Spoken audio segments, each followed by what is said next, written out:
I'm Ellie Rogers. I'm Gigi. And I'm Ann Field, and today we're discussing a key modernist theme, isolation. Isolation is distinctly postmodern because while classical literature tends to have themes involving communication and people using teamwork to improve themselves and others, postmodern work tends to take a more grim, pessimistic approach. Sounds kind of emo to me. Oh, it is. What are the books we're using as examples again? The Heart of Darkness, The Metamorphosis, and a couple other short stories. So kind of starting off with The Heart of Darkness, because I think that is just like a really dreary book that kind of focuses in on isolation. One point that really reminded me of the theme is Kurtz and his wife, because of how she thought she knew him and she was like all connected to him, but in reality she wasn't. Mm-hmm. Yeah, and that kind of relates to the Metamorphosis, I think, as far as Gregor and his family. I mean, after he turns into the ugly bug, they don't really understand him, and despite how hard they try, for instance, the mom trying to kind of get him back to human, it's not really helping as far as what he needs because of his new transformation, and because they don't understand him, and even with language, he can't even talk to them. It just isolates him more and more from his own family. Yeah. Mm-hmm.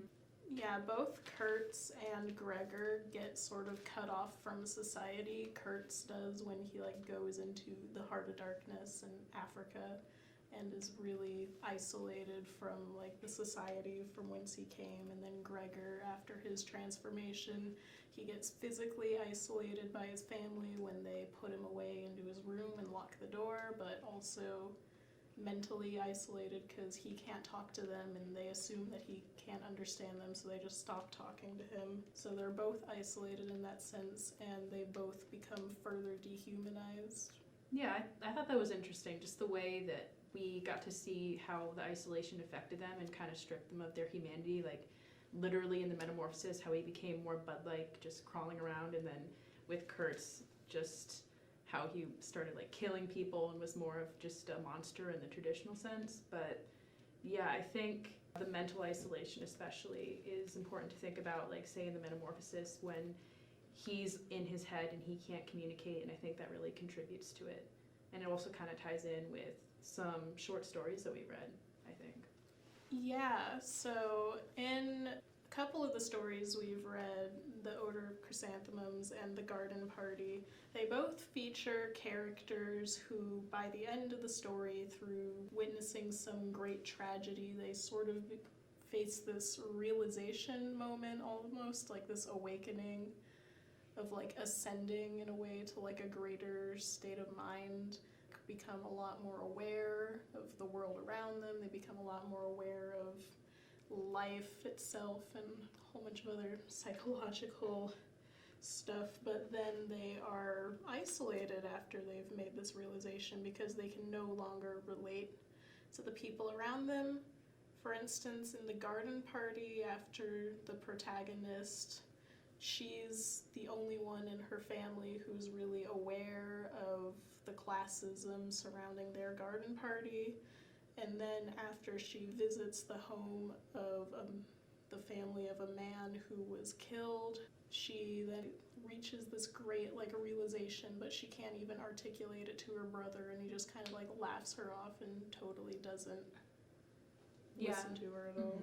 And in The Order of Chrysanthemums, kind of that you also mentioned, I feel like it was interesting with the dynamic between her and her mother-in-law, because her mother-in-law was going through this grieving process, and she saw her son as this very specific type of man, and then the main character didn't necessarily have that experience, and you could tell she was more with it, so she was isolated from that grief, and she was having her own process that was separate from the mother's. So I thought that was very kind of an isolation experience. And I think looking at, the mental aspect of things, or psychological, looking at Heart of Darkness, it shows that it can almost be a dangerous thing, like we mentioned before, because even after Marlowe returns from his trip, he couldn't even relate to anyone or really take them seriously, because his whole experience just kind of cut him off from every other person in society. And he even tells his shipmates that being alone in the wilderness is kind of what drove Kurtz mad. And so it kind of shows that it's almost like looking too deeply into yourself is kind of a dangerous thing, and can be an isolating thing, especially from society in general. So. So yeah, about isolation in society, like what do you think drove the authors to want to write about isolation? Like what in society do you think inspired this?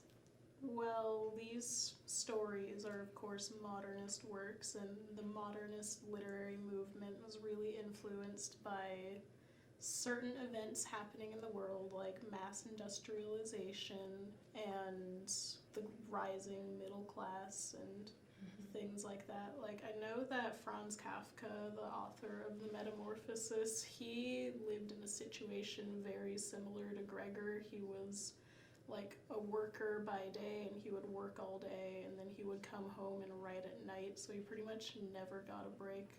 So I think he really imbued that sense of just being like stuck in like a capitalist world into his work, and like people starting to feel like bugs, basically.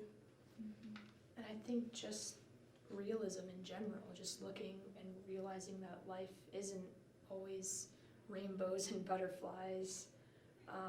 Kind of like in the Metamorphosis, Gregor kind of feels that guilt after a while because his family kind of realizes he's not really useful to them anymore if he's not making money because he's a bug, and therefore isolates himself from everybody else and in the end just dies. So yeah, I think that's about all the time we have today. This has been a good discussion though. Yeah, definitely covered a lot of ground. All right, until next time.